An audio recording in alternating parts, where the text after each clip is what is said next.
আমি বলি যে স্বপ্ন মারা যায় না, আপনি গলা টিপে হত্যা করেন। You are the killer of your dream. যেদিন আপনার স্বপ্ন মরে গেছে সেদিনই তো আপনি মারা গেছেন। হয়তো 70 বছর বয়সে আপনাকে দাফন করা হবে। স্বপ্ন নিয়ে আপনার বেঁচে থাকার কি আছে?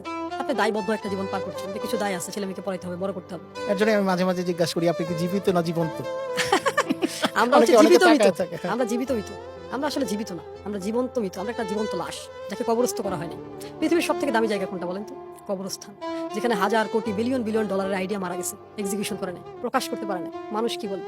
লোকে কি বলবে? আমাদের একটা ব্যারাম আছে, ব্যাধি, ভয়ঙ্কর মারাত্মক ব্যাধি। মানুষ কি বলবে? আমি যখন শুরু করি অনেকে অনেক কিছু বলছে। আমার হাজবেন্ড বলছে তুমি কথা বলবে, মানুষ কি ভাববে? আমার বউ কথা কয়। তারপরে আপনার হাজবেন্ডকে কি বলছেন আপনি? আমি তাকে বলছি যে তোমার জীবনের সফলতা কাকে দিবা তুমি? বলছে তোমার জন্যই তো আমি সফল। কেন? বলছে, তুমি তো সবসময় আমাকে বলো এটা করো, ওটা করো, ওটা করো। তাহলে তুমি কি চাও না আরো কিছু মানুষ সফল হোক? দেন হি রিয়েলাইজ। আমাকে কিছুদিন আগে বলতেছিল যে স্যার এত মানুষ, আপনারা যেহেতু এত জ্ঞানী মানুষ, এত শিখাচ্ছেন, এত মানুষকে বুঝাচ্ছেন, এত মোটিভেশন দিচ্ছেন, কয়জন মানুষের লাইফ চেঞ্জ হয়েছে? আমি বললাম যে পাবলিকের লাইফ তো তখন চেঞ্জ হবে যখন তারা চাইবে। এটা তো আমরা পারবো না কারো, আমরা ইম্প্যাক্ট করতে পারবো, আমরা ভ্যালু অ্যাড করতে পারবো, বাট যে নিজে চাচ্ছে না তার লাইফ তো চেঞ্জ করা যাবে না। আচ্ছা আমি একটা কথা বলি, আপনি কাউকে কোনোদিন কিচ্ছু শেখাতে পারবেন না যদি সে শিখতে না চায়। একদম বাস্তব কথা। তা আমরা শেখানোর চেষ্টা করতেছি, শিক্ষাটা আপনি নিবেন কিনা এটা তো আপনার ডিসিশন।